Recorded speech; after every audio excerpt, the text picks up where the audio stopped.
Tom Grilk is a lawyer who began his career in private practice at a major Boston law firm, then worked as in-house counsel at several area tech companies, and from 2011 until 2022, served as president and CEO of the Boston Athletic Association, the nonprofit organization that runs the Boston Marathon. Tom was in that position on April 15, 2013, the day that 2 bombs exploded at the marathon, immediately killing 3 people and injuring many more. In this episode of Higher Callings, Tom and I discuss his career path, the work and mission of the BAA, the history of the Boston Marathon, and the events of that tragic day.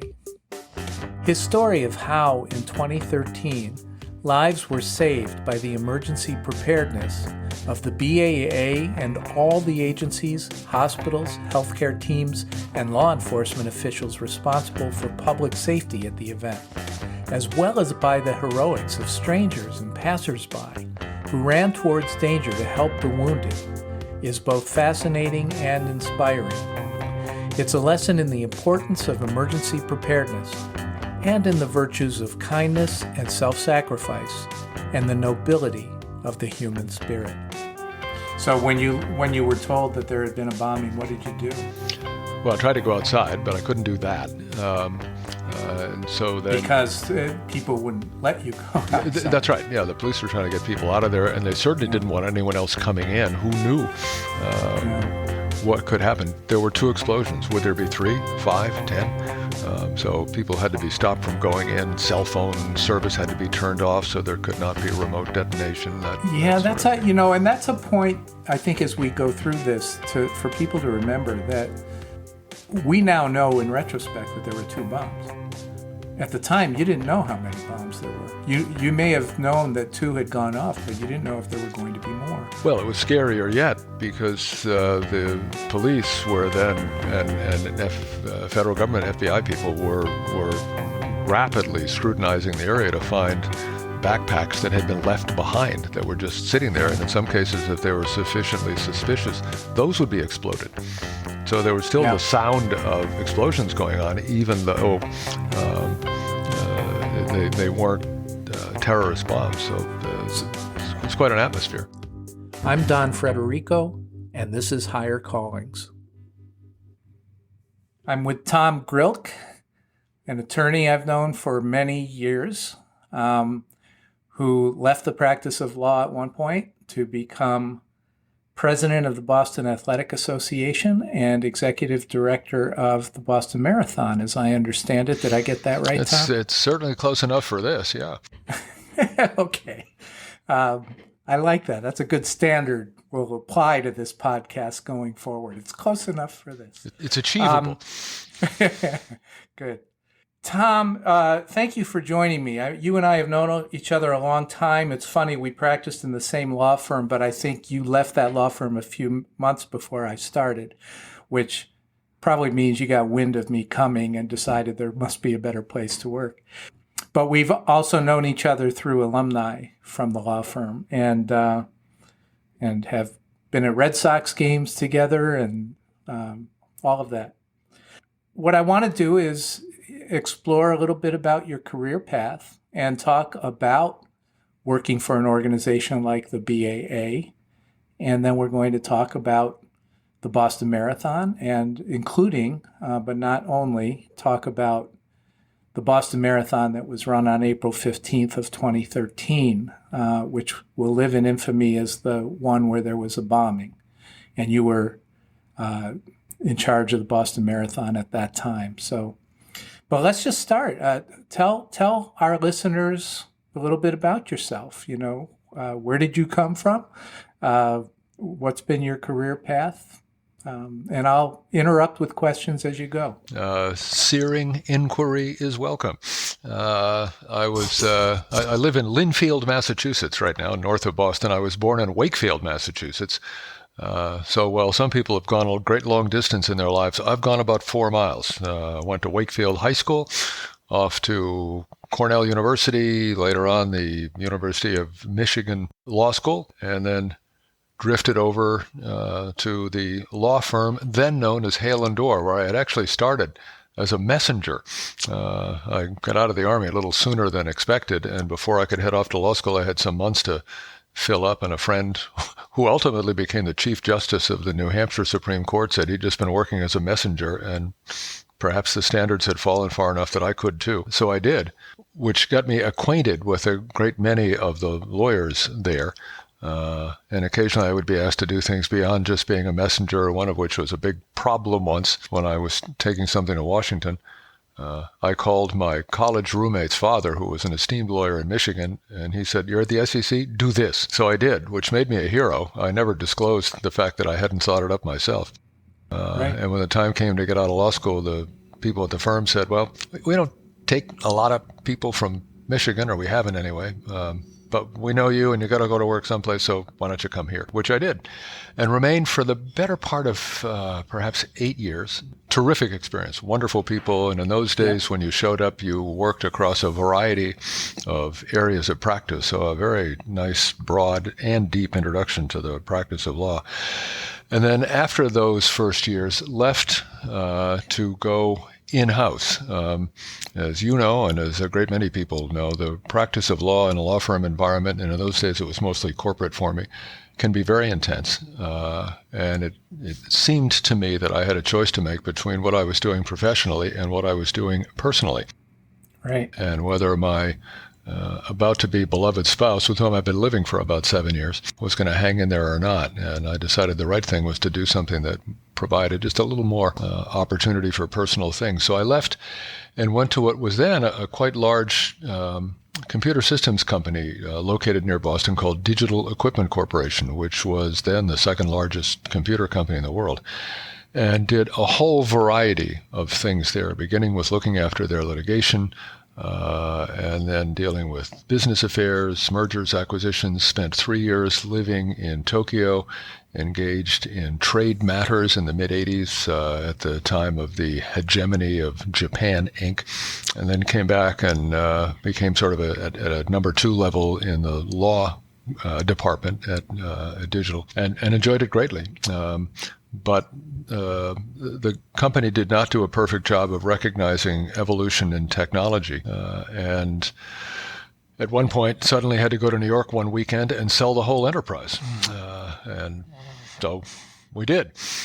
And for people who aren't old enough to remember Digital or weren't living in Massachusetts and familiar with it, it was a mammoth computer company. It was one of the big ones.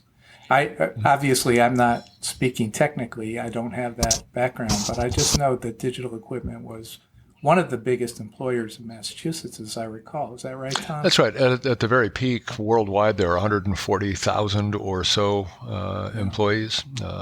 So it provided a great array of things to do, and a lot of experience on the business side as well. I became particularly allied with the company's services organization, which was the part that fared the best as the world of technology changed. But it required a great deal of change management to take 70,000 people and change their orientation from fixing machines that were produced by Digital, and therefore they had the advantage of having all of the proprietary equipment, to moving over to providing service to machines made by anybody and providing service in the area of computer services of various types. Mm-hmm. So it meant being in the middle of a very large change that worked quite well, and playing a fairly substantial role in the management of it. And so it provided much more of a business world introduction.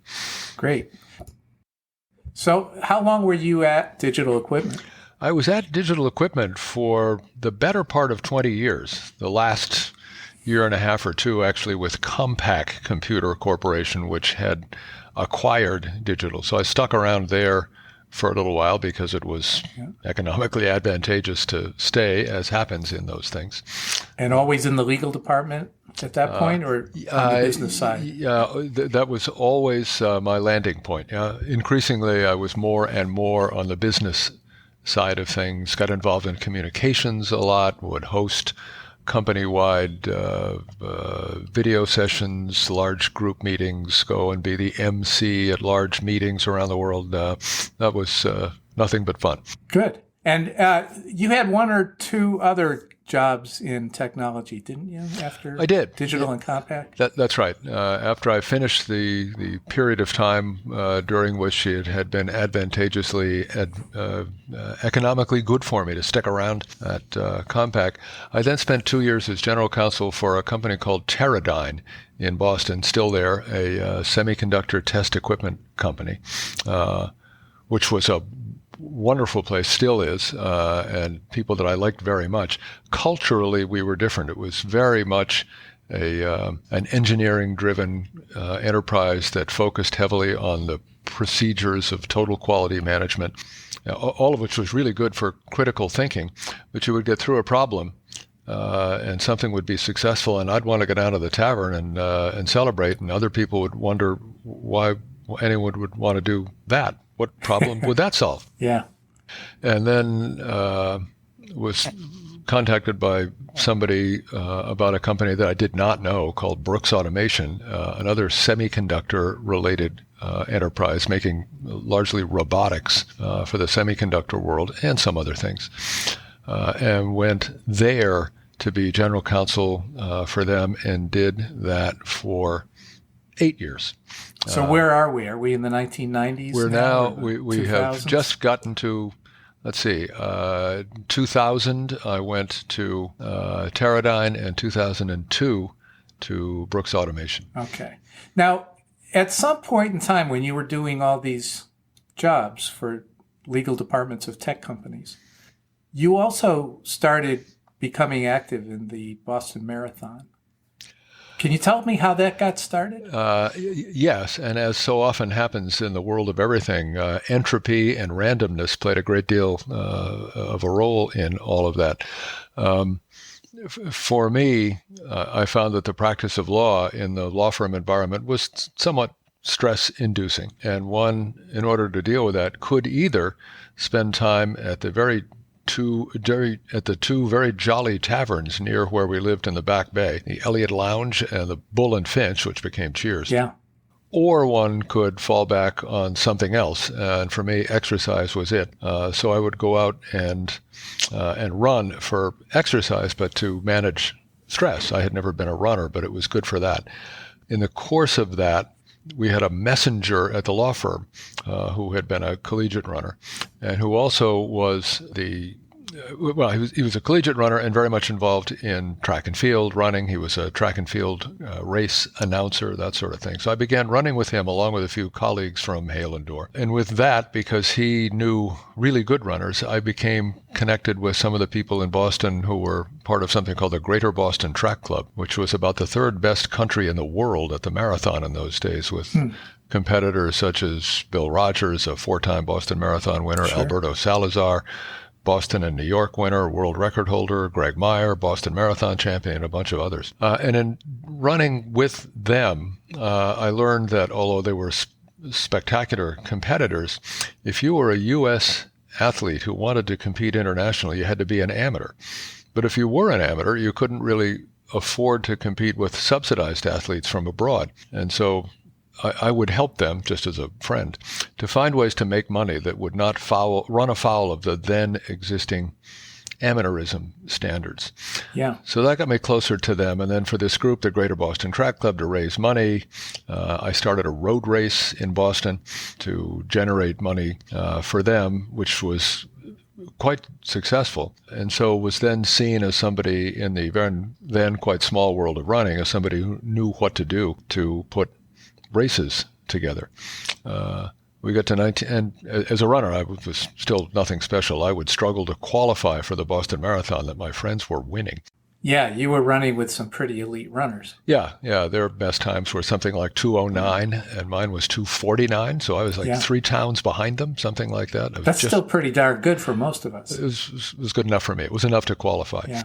And then in 1979, for the first time, the BAA, the Boston Athletic Association, which organizes the Boston Marathon, decided to have a finish line announcer. I guess that was in 78. And the person who did it was this law firm messenger of ours who was a track meet announcer, along with my wife, Nancy Frederick, who was a track coach at Wakefield High School, where she was a teacher, having come from the University of Michigan and winding up at the school I went to quite by accident. They did it that year. And the following year, Larry Newman, the race announcer, wanted to run, and I had hurt myself or something and couldn't run, so we traded places. And starting in 1979, I was the Boston Marathon finish line announcer, and did that for the next 35 years or so. What does that mean? What do you do for people who haven't been at the finish line? What are you doing?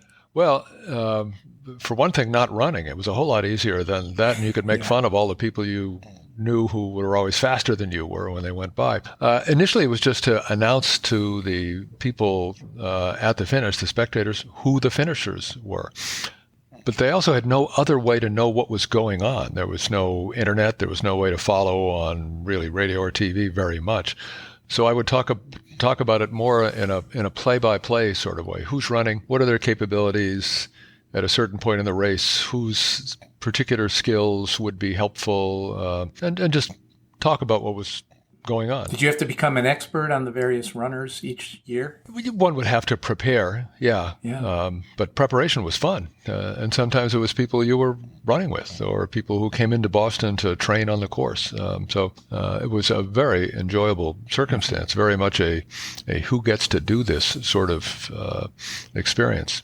All of that got me connected more to the Boston Athletic Association. The whole announcing thing came along because the Prudential Insurance Company, which then supported the marathon, wanted somebody to do that. And so I did it more for them. And for 2 or 3 years, I'd keep going back and say, gee, can I come back and do it again? Huh? And then after a while, I came to know the people at the Boston Athletic Association. Even when we moved abroad from 84 to 87, living in Tokyo, there would be a reason that I would have to come back to the States each year in April and could keep doing it. And I think while I was living overseas, became a member of the BAA, then later a member of the Board of Governors, which is what you call the Board of Directors in an ancient enterprise. And eventually, after a while, getting out to about 2003, became what was called the president, which is really the outside board chair, but technically the chief executive under the then bylaws. So tell us a little bit about the Boston Athletic Association. What is it? How has it changed over time? What does it do? What's its mission? I know mission is very important to you. Mm-hmm.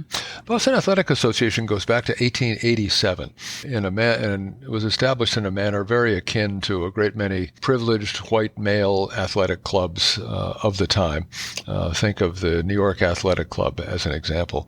Places with very elaborate buildings and lots of different activities. The Boston Athletic Association had a building located on Exeter Street in the Back Bay in Boston. And there were lots of what were then good indoor activities that one could engage in, gymnastics and all kinds of fitness things. The mission of the BAA going all the way back to 1887 was, in effect, to promote health and fitness. It was a public charity, but membership was pretty much male. But there were also other facilities for rowing, for equestrian, for shooting. There was even a golf course that still exists that I played at as a child. It's called Unicorn Golf Club in Stoneham, Massachusetts.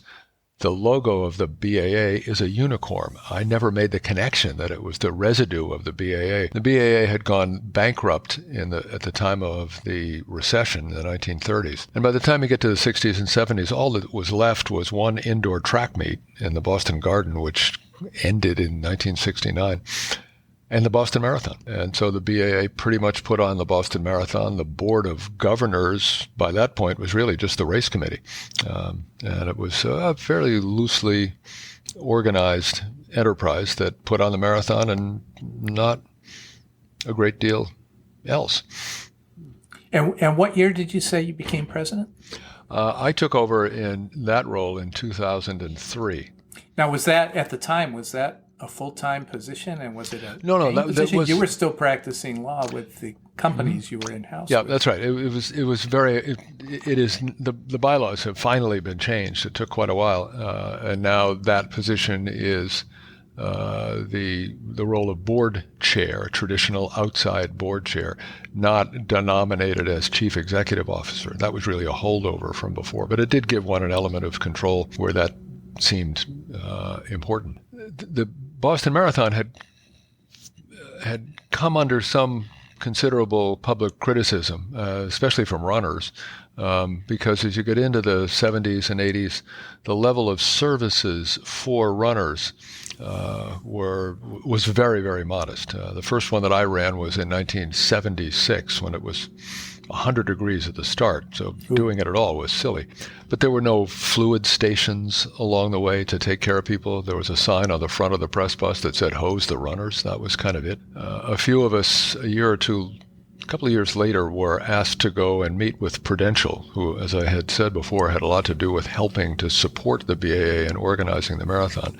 It was me and a Boston Globe sports writer, Bill Rogers, a Boston Marathon champion, and a famous Boston bartender, and we were all summoned to talk about what should happen to fix the Boston Marathon. And changes began to be made. As you get into the 1980s, then Boston Mayor Ray Flynn said that the Boston Marathon did not meet the standards that it should, and unless the Boston Athletic Association did a better job, then the race could go to somebody else.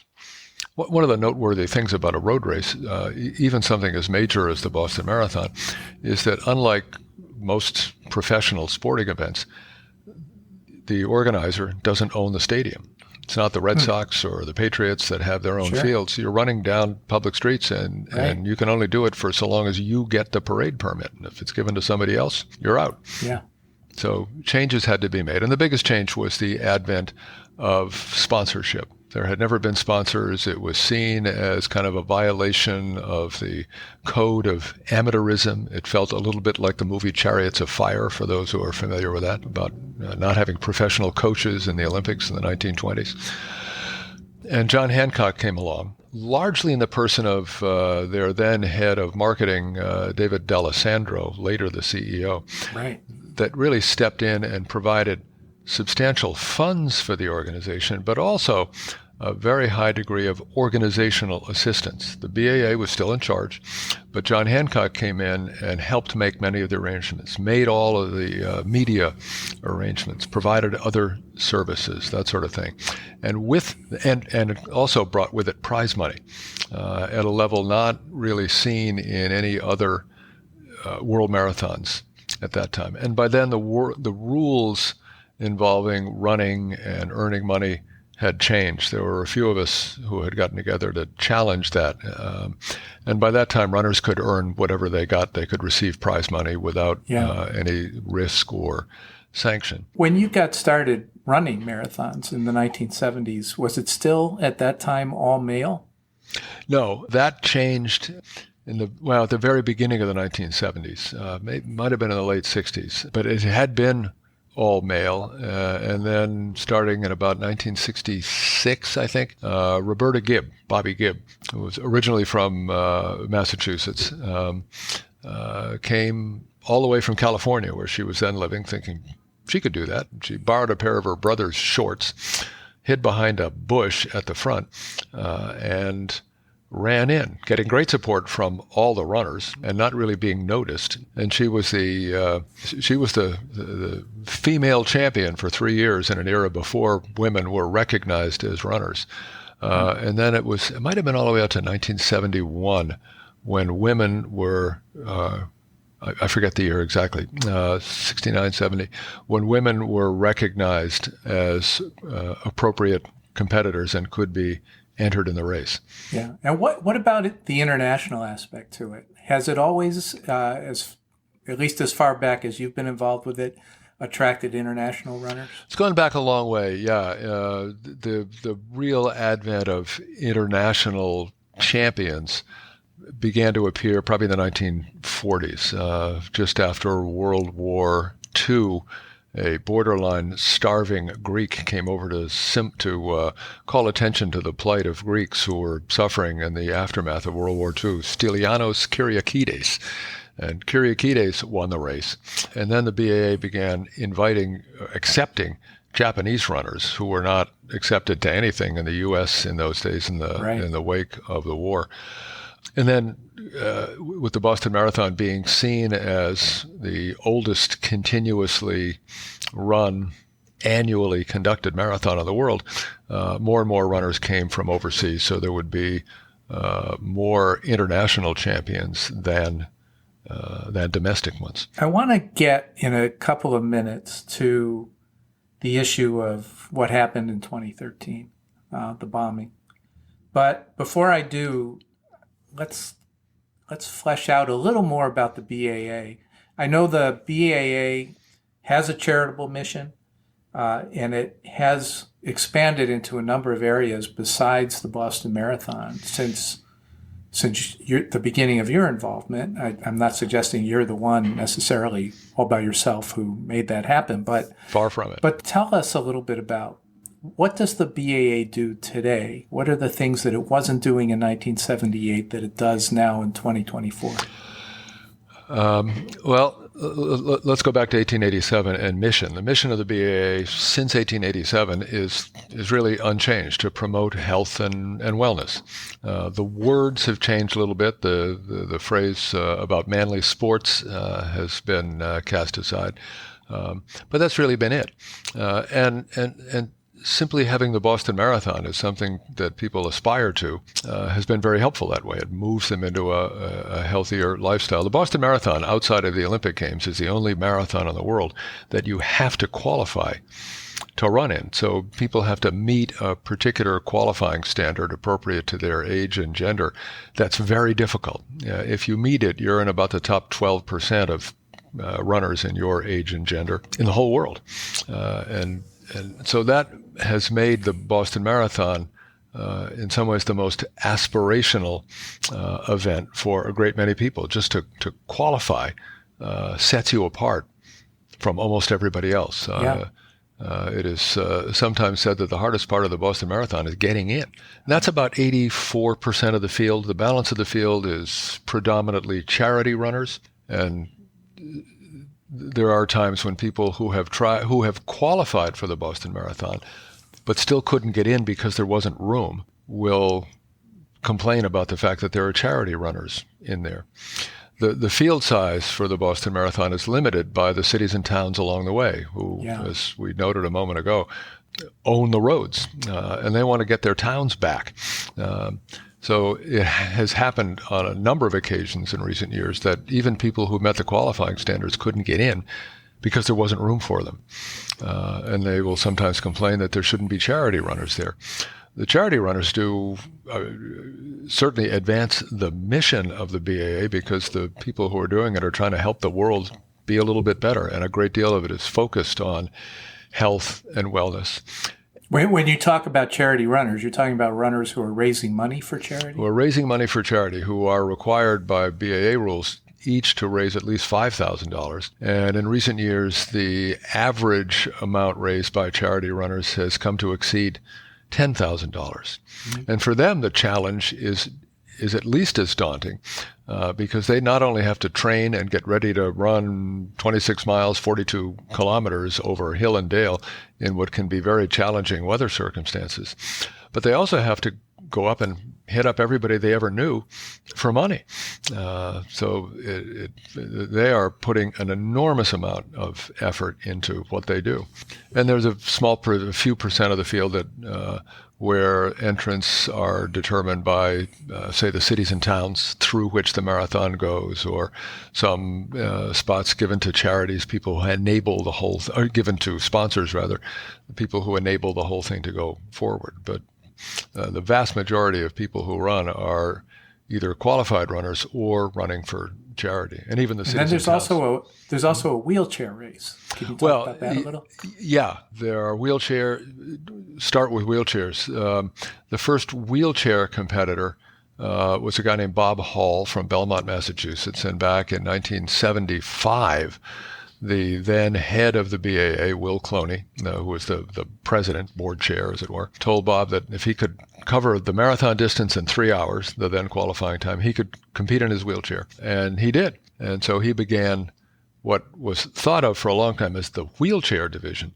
but has ultimately led now to a series of para-athletic competitive divisions that are in the Boston Marathon, I think in greater array than any other major marathon in the world. So that there are now competitors who are in wheelchairs, but also who compete across a variety of other categories of para-athletic competition for people with upper body impairments, lower body impairments, intellectual impairment, a series of categories, a number of which now also pay prize money to them. And the BAA in the last couple of years, and I've been out of it for 2 years now, almost, the BAA continues to make advances in its support for competitors in the para-athletic world. We brought on a woman some years back now, Marla Runyon, who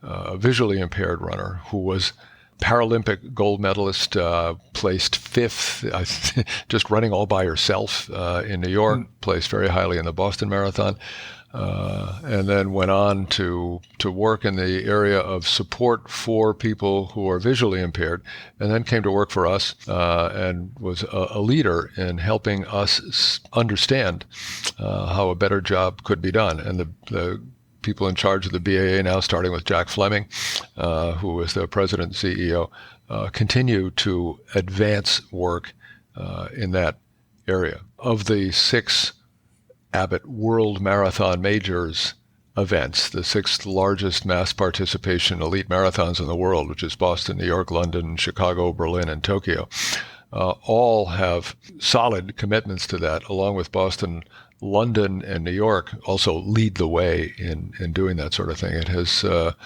become an important feature in these races. But for the BAA, mission congruent with the notion of promoting health and fitness. But in a way, no less important for the BAA are advances in community support. Right. The BAA conducts the Boston Marathon, and in recent years, led by initially Frank Porter, who was BAA president, and since then others, there's a so-called distance medley, which includes a 5-kilometer race, a 10-kilometer race, and a half marathon race every year that take place 5K in the springtime, 10K at the very early summer, and the half marathon in the fall, which is kind of a stepping stone approach to getting up to a longer distance. But even with that, all of those races tend to congregate either in Copley Square in the Back Bay in Boston or around Boston Common, all of which are pretty white places. We didn't have a whole lot for people who didn't look like the people who tended to run in our races. And as we expanded, and so we were very focused on the idea of devoting much more of what the BAA did to our mission. When I was privileged to take over in the role of CEO, executive director, as it was first called, first thing I did was spend 2 days with the then staff of maybe 10 or 12 full-time equivalents, just talking about mission. Did we, the staff, agree on what it was and how we should pursue it? You know, you told me about that when we talked earlier, and what an important way to start your job there. I mean, just to make sure this is an organization that does have a mission, it has a charitable mission, and just to make sure everybody's on the same page about what that means before you start investing a lot of time working with these people who may have different ideas of what the organization really is or should be about. Yeah, and those things are important in a couple of ways. One is simply setting corporate direction, and the Board of Governors was always in support of that, as we would talk about it. But it also is an important, call it leadership activity, to have everybody pointed broadly in the same direction. But as we looked at it back then, if we were really going to significantly expand what we did in that area, we were going to need to do more with more people, with more assets. And I had set about, prior to that, while I was still the president, the board chair, to work on increasing the amount of financial assets that we had, what were then called unrestricted net assets, what people now would recognize as net assets without donor restriction. Okay. And we accumulated funds to the point where between 2000 and the late 2000s and a couple of years ago, the amount of such funds had gone up about tenfold. So there were financial assets, and then you need people. So we were able, again, with the support of the Board of Governors, to enhance the size of the staff up to about 30 people 2 years ago, and now it's approaching 40. So there are people who can do that work, and they are. The BAA now puts on lots of programs in neighborhoods for people in Franklin Park and East Boston and other places around Boston, sometimes in conjunction with other, usually healthcare institutions, to advance health and wellness generally in the community. And it became easy to see. We would conduct things like, we'd go out, say, to up to the Dimmock Center, a healthcare center in Roxbury, or out to the Reggie Lewis Center, the indoor track facility in Boston, and first have a conversation led by community leaders, healthcare professionals about good exercise habits, good nutrition, and have somebody out there who would otherwise be well known to people. So Teddy Bruschi would play a big role in that. Teddy Bruschi, Sure. who was a very, very solid professional football player for the New England Patriots, now Very appears popular, on ESPN, too. Yeah. and a stroke survivor. Yeah. And we could look out one side of the building into Roxbury, where there was a life expectancy for people in the 50s somewhere. Look out the other side of the building down toward the Back Bay and Beacon Hill, where it was more like 80 or 90. And Roxbury, at least the portion of Roxbury you were talking about, was predominantly, and is predominantly, a black community. Yes, indeed. Yep. And so we learned from doing all of that. When the pandemic came, I think all of our other peer organizations in Abbott World Marathon Majors quite sensibly laid off half or more of their staff because there were no events. We did something different. We kept the whole staff on at full salary and focused very heavily on community engagement, community service. What can we do? And go out and talk to people, not to tell them all the good things we were going to do, but to learn about the things that we probably ought to do. Yeah. And what the a fruits, great idea. And the fruits of all of that work are really paying off now. If you were to inventory everything done by the BAA in the area of community engagement, you would be very impressed. And I guess one more question about that is there are also youth programs, right? And I don't know if you've if that was included in what you were just describing, or if there were other specific programs for youth. Well, it was youth programs that led the way. During marathon weekend, we'd have some activities for kids down around the Boston Common. And there would be out in Copley Square on Boston Marathon weekend on Sunday afternoon, relay races for schools from all around Boston and somewhat outside, all put on by BAA staff member Suzanne Walmsley, who remains there and is driving a lot of this stuff to this day. Suzanne, an All-American track performer at Harvard.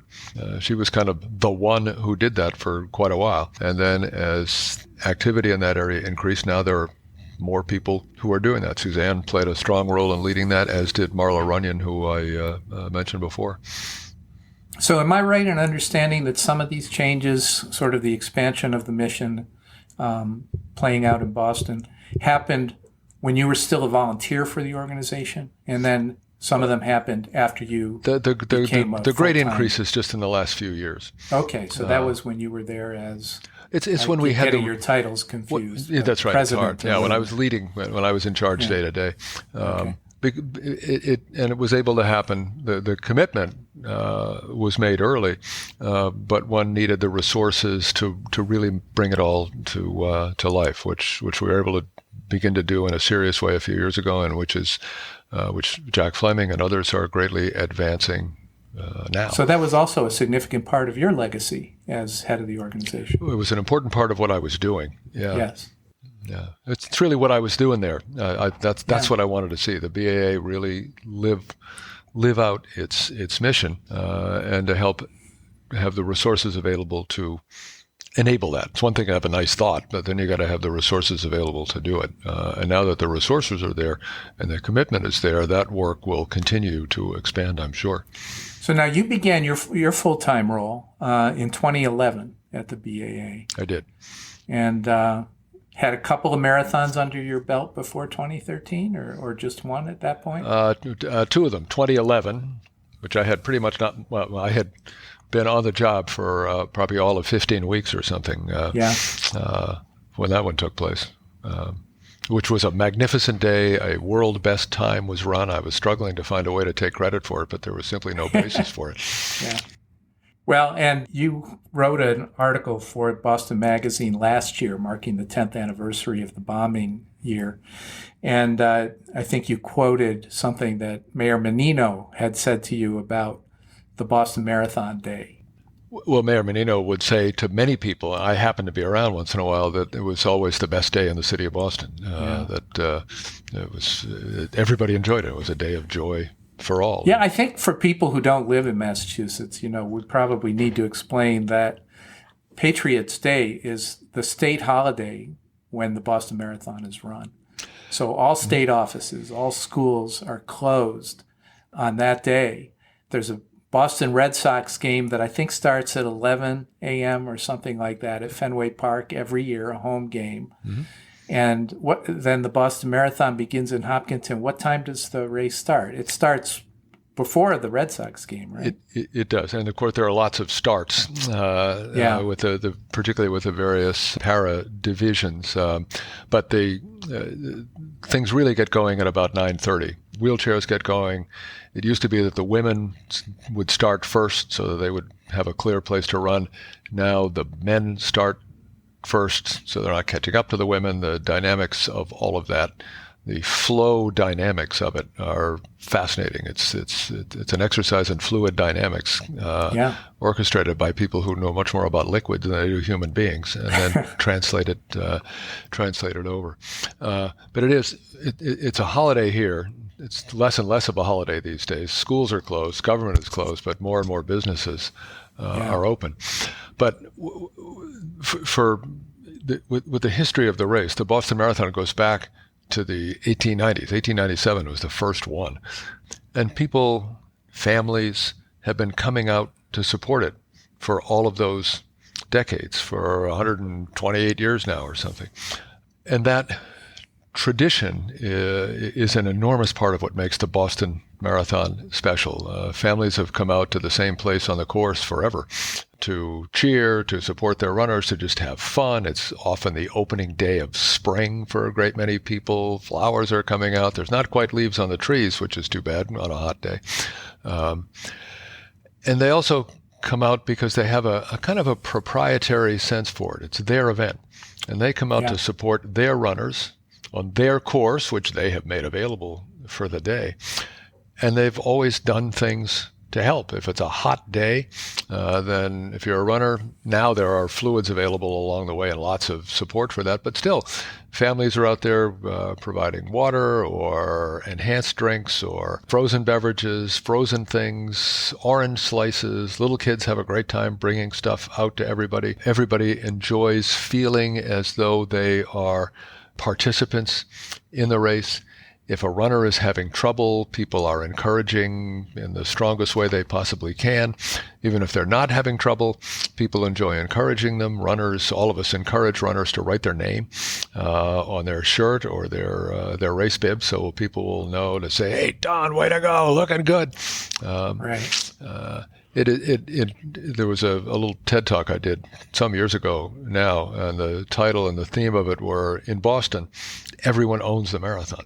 Yeah. And people very much have that sense, and it just brings them out in droves. And some of the places are famous for it. At Wellesley College, esteemed women's institution of higher learning at just about the halfway point, the women of Wellesley come out in enormous numbers and create what's known as the Scream Tunnel, and some magnificently profane signs to go along with it, such that for the likes of me, it was always pretty much the fastest mile. You wanted to kind of look good there, even though you didn't. And then as people come down the course, all of that continues all along the way. Yeah. Boston College gets pretty darn noisy, but in a nice way. And then for runners, all of that is really special. Right. And they enjoy that. They're thrilled in many cases by the fact that they're even there. I got into the Boston Marathon. It's a huge, big deal for people. But when I'm asked for advice by runners who are coming for the first time, I will tell them that unless you think you're going to win, which is generally improbable, or set a personal best time, which is also improbable, save some energy for the end.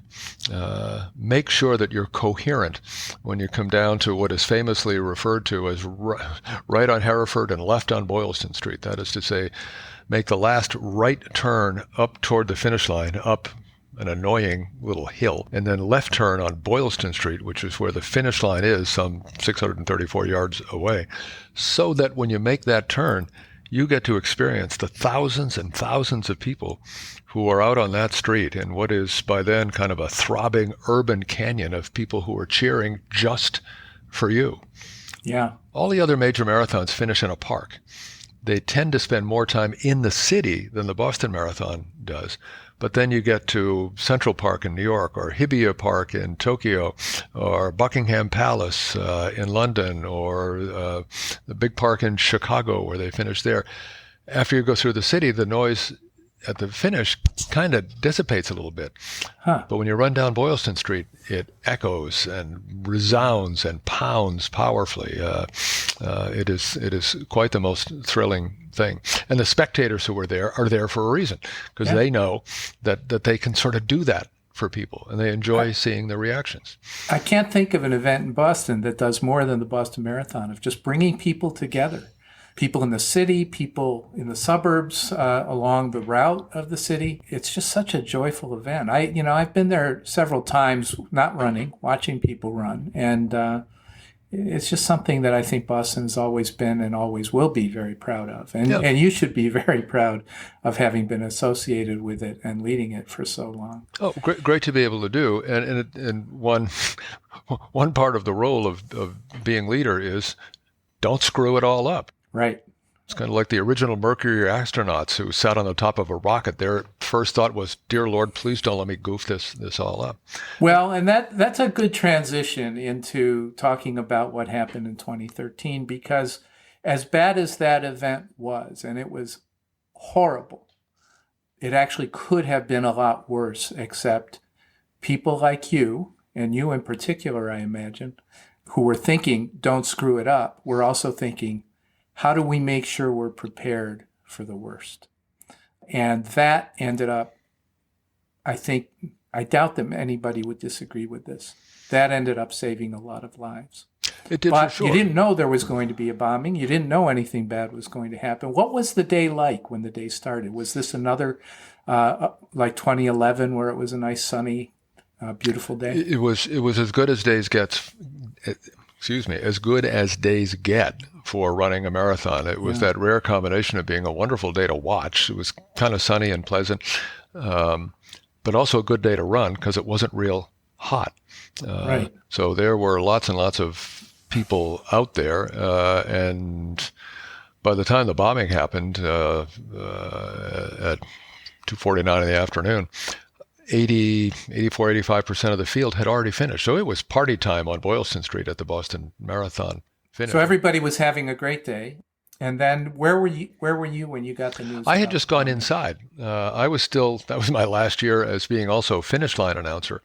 And in doing that, I would later be responsible for conducting an award ceremony for all the various award winners that would be conducted inside the Copley Plaza Hotel, which was the headquarters. So I would take a break in announcing and go in and just check and make sure that we had the data, all the information in the right places, so that the award ceremony could go smoothly.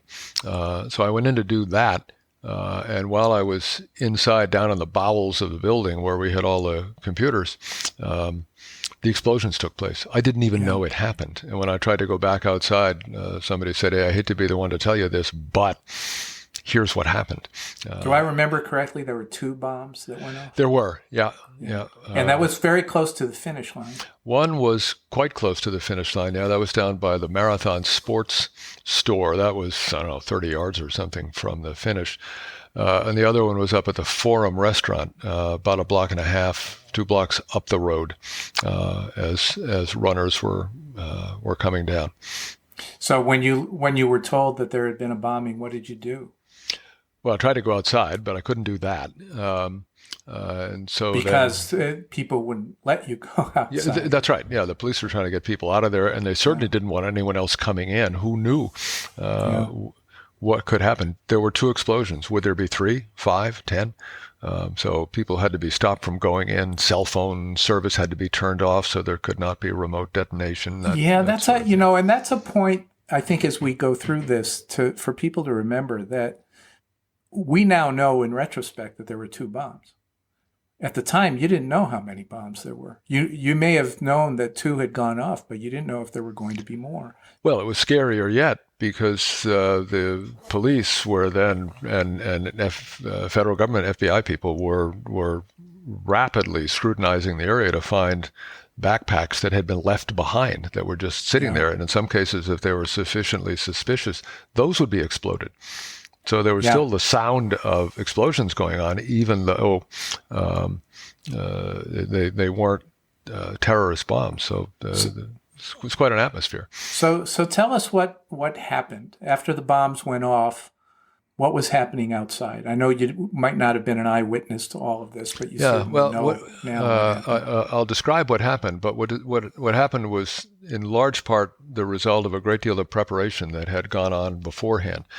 There had always been a great deal of, over the previous decade, a great deal of preparation for dealing with security around the Boston Marathon, particularly the finish line, coordinated by the Massachusetts Emergency Management Agency, MEMA, which has its headquarters out in Framingham, Massachusetts, about a third of the way down the marathon course.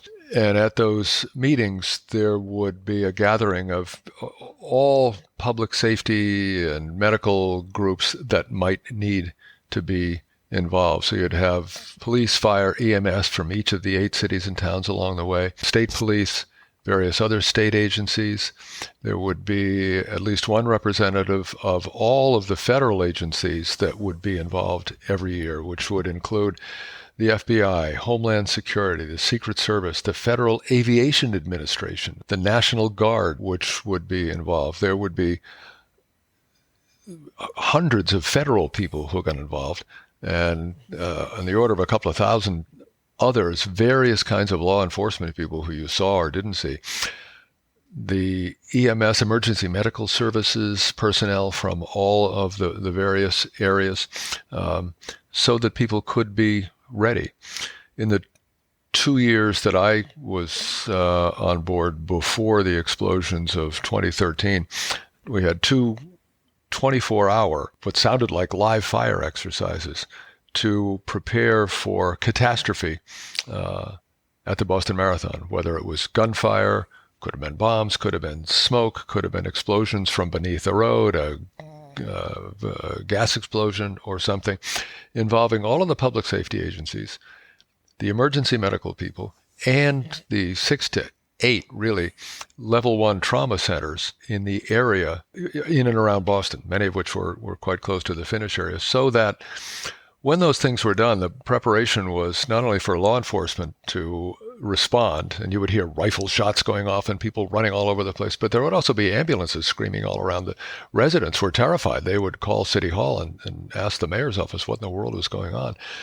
But it was to be ready in case something happened, right up to including preparations for how injury victims would be distributed in the event that something happened.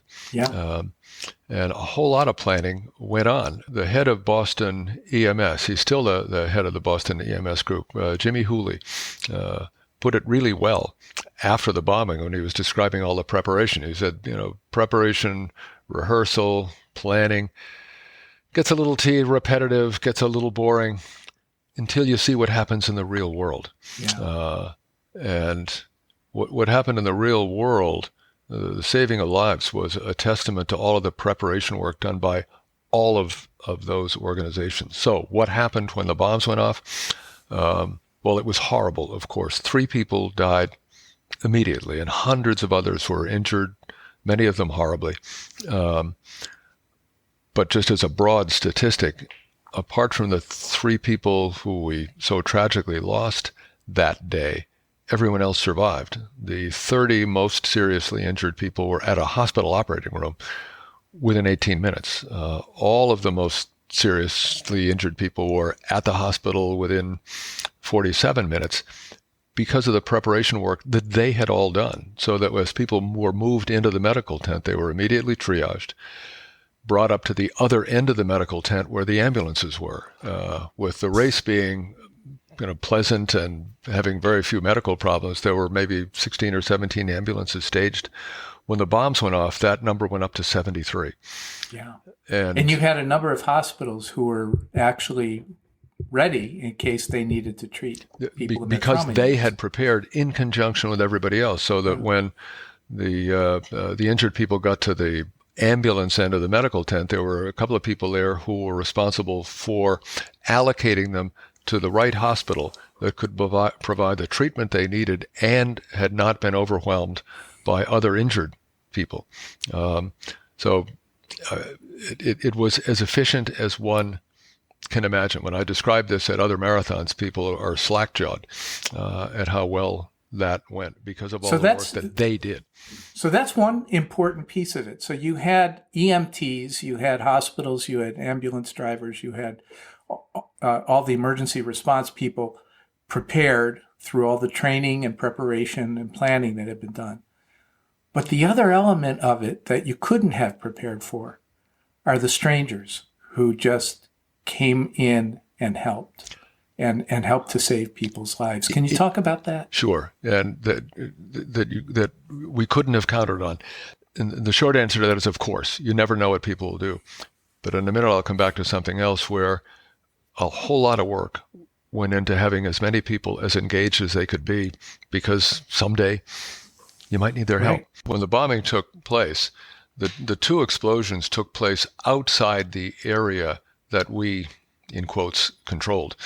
The finish line lies between the Boston Public Library, this magnificent Beaux-Arts building from the 1890s, on one side of Boylston Street, and a bunch of stores and regular commercial businesses that run down the other side of the street with a sidewalk in front of them. The city had always wanted to have the sidewalk on the stores side of the street open so people could walk around, get where they wanted to go. Made perfect sense.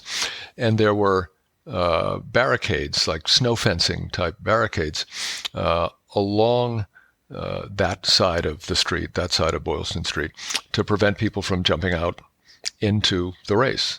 The other side of the street was taken up with grandstands where people watched, and there were barricades on that side too. So the area that we controlled is what I would refer to as between the curbstones, with plenty of police out there too. Yeah. But the sidewalk was meant to be open. The 2 bombs were set off on the sidewalk. Yeah. So they were on the other side of the crowd control barrier. So one of the first problems was that even with EMS people sprinting out of the medical tent to get to injured people, to some extent, they couldn't do it instantly because those barricades had to come down. So some of the first assistance, the initial first aid that was required, was going to have to come from people on the sidewalk. And they did. People inside of stores. The manager of Marathon Sports, Shane O'Hara, suddenly having to set up almost a field reception center inside the store. You had people finishing the race as the explosions took place and running back to help, some of whom we still see. Rob Wheeler, who was a guy who didn't know he was running until the night before, and had never really had a good home, but felt a responsibility to the Commonwealth of Massachusetts for having looked after him. He ran back. Colonel Everett Spain, a Purple Heart Bronze Star recipient from the battlefield in Afghanistan, had just guided a blind runner across the finish line. He thought, I got to do what soldiers do. He turned and ran back. And there were a lot of those people who stepped in to do something, even as police were telling everybody quite sensibly, get out of here now, go. We don't know what else could happen. Some people went back and did that. And if they hadn't, then the survival rate, in all probability, would have been much lower, because it took a minute or two for people to just tear down those barricades. So we were talking before about how people have a sense of ownership for the marathon and the runners who are there. And that's gone on forever. And nobody takes credit for that other than the runners who come and do it and give people something to cheer about. But at the same time, for those of us at the BAA and those of us who put on similar events elsewhere, a really important part of our job is engagement with all of the various constituencies that are involved. First, just cities and towns and the people who live there, because we're using their streets.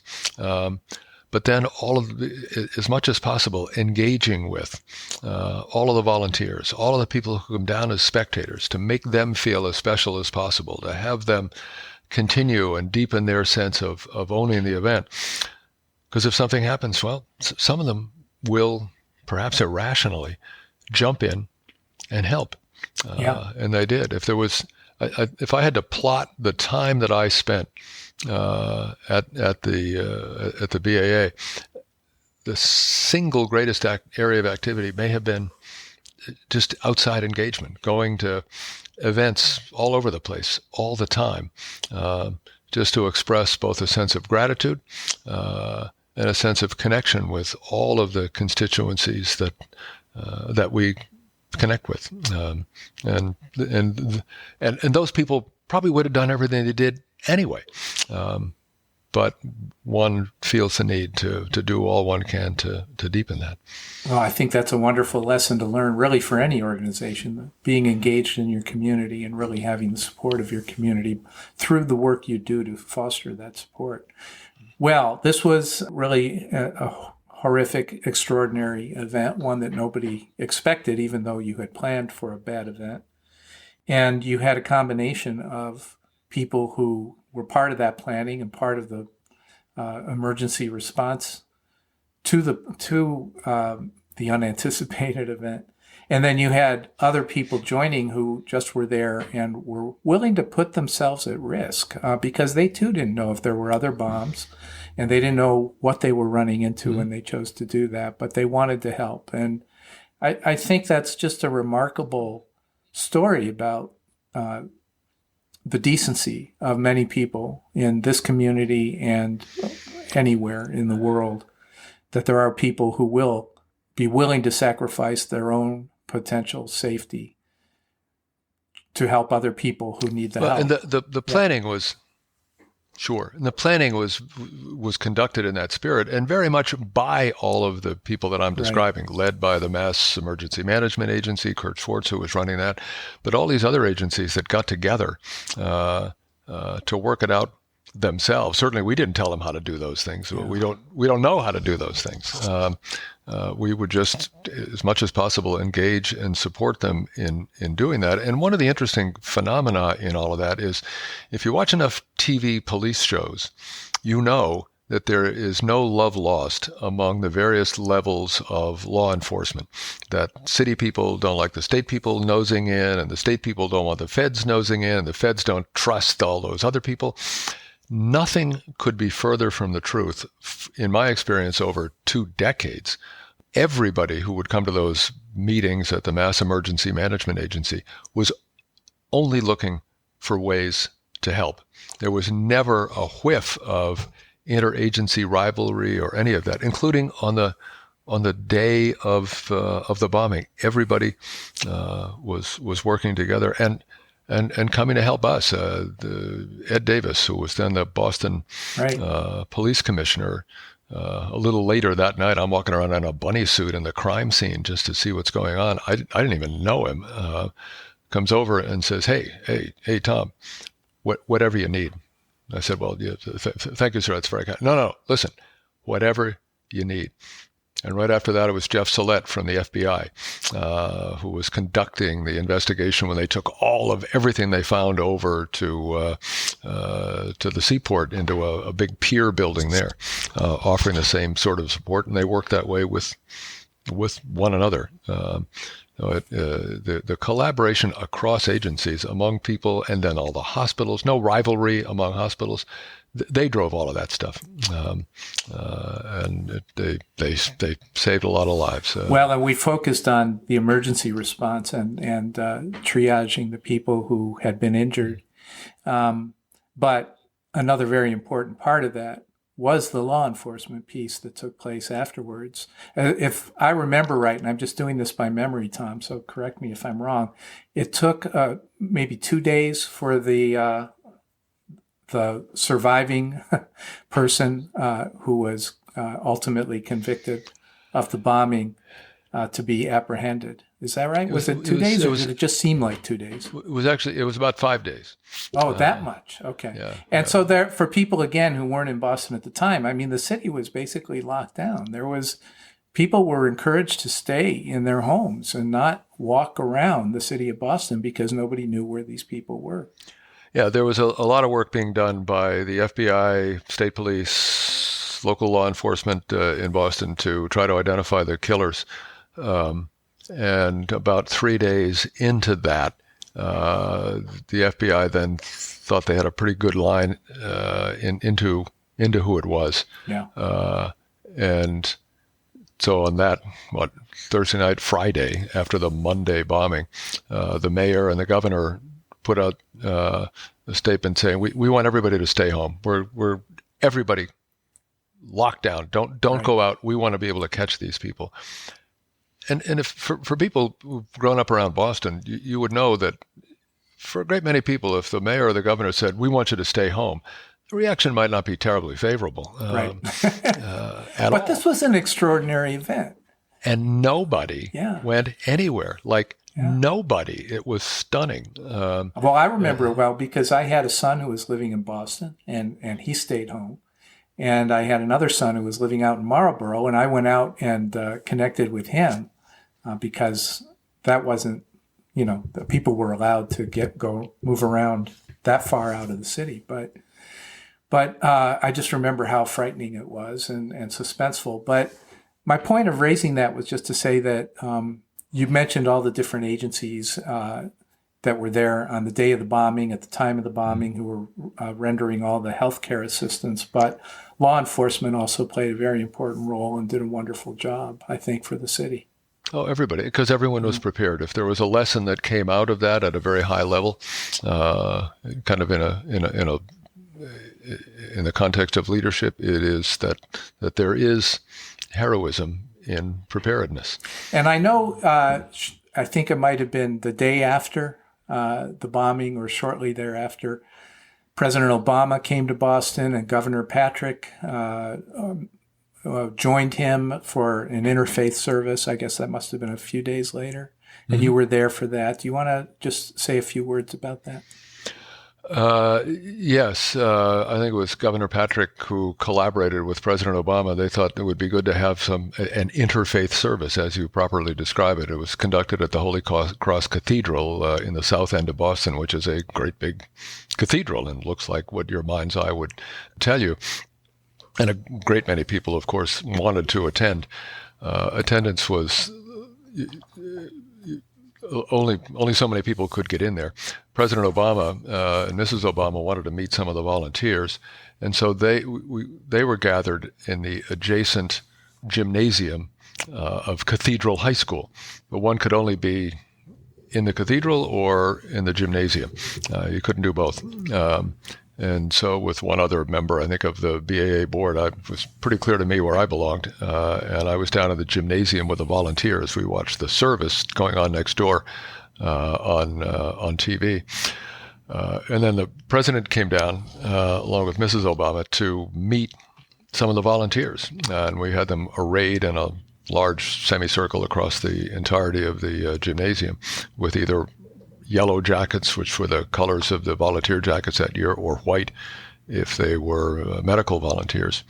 And the president went around and spoke to all of them. At one point, Governor Patrick came over to me and said, now, Tom, you know the president, right? And I had to say, well, actually, no, not this one or any other for that matter. And so when it was all done, the governor brought the president over, and he spoke to me and said, I'm sure very nice things. I know they were very nice things, but I couldn't tell you then or now what the words were. But I know exactly what I said to him, which was, Mr. President, it is the privilege of a lifetime to lead this organization. The people you just met, the volunteers in the yellow and the white volunteer jackets, we had to issue new ones to many of them this morning because the ones that they wore on Monday are too bloody. Yeah. And with that, it gives you a pretty profound sense of pride in living where you do amongst people in a community that behaved that way. And you would hope that would happen in other communities too. But not to diminish the pride we should have in Boston for the wonderful work that happened. And I know there's so much more that people could talk about. The lives of a number of people. Some were ended and shattered, and some were disrupted for long periods of time. And I want to remember that and remember those people. It is inspiring to hear how people came together, both the professionals and the people that just happened to be in the right place at the right time to help save lives and help people through their suffering. Tom, this was really very interesting, fascinating conversation. I guess I would end it just by asking, do you have any advice for people who maybe want to make a transition from being in the for-profit world to the not-for-profit world, or maybe who want to get involved in community athletics or anything? Sort of wide open question for you. If there's a few last words for this episode that you'd like to impart, now's your chance. In terms, once again, of probability of success, if you focus on the things that you enjoy doing, I mean, not, it's fun to go to the beach or go play golf or something, not that, but things that you find personally interesting and satisfying, follow it up to the extent that you can. I mean, all of us have to make money to support ourselves and families and that sort of thing.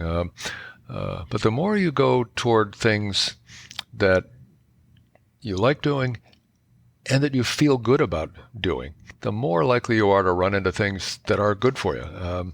For most of us, whatever path we set out, we can be pretty sure that something else is going to happen.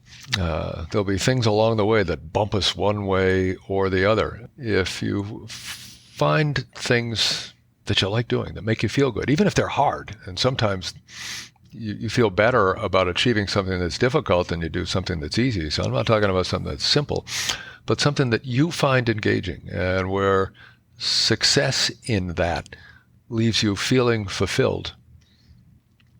Go do it.